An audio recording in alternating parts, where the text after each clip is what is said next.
ओले काजूगर घेतले 10 मिनटं भिजत घालूया गरम पाण्यामध्ये.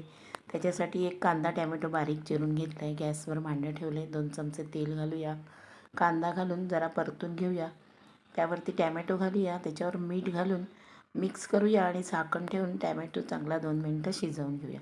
2 मिनटानंतर आलं लसूण पेस्ट घालूया. मालवणी मसाला घालूया. हळद, गरम मसाला घालून मसाले मिक्स करून पुन्हा वरती झाकण ठेवून 2-3 मिनटं मसाले शिजवून घेऊया. भिजत घातलेले काजू सोलून घेऊन मसाल्यावरती घालूया.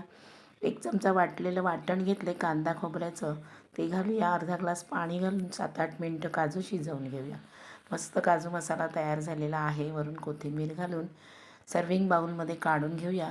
भाकरी, चपाती, भाताबरोबर खाऊ शकता. संपूर्ण रेसिपी यूट्यूबवरती स्मिताज गॅलीला अपलोड केलेली आहे. नक्की चेक करा आणि करून बघा.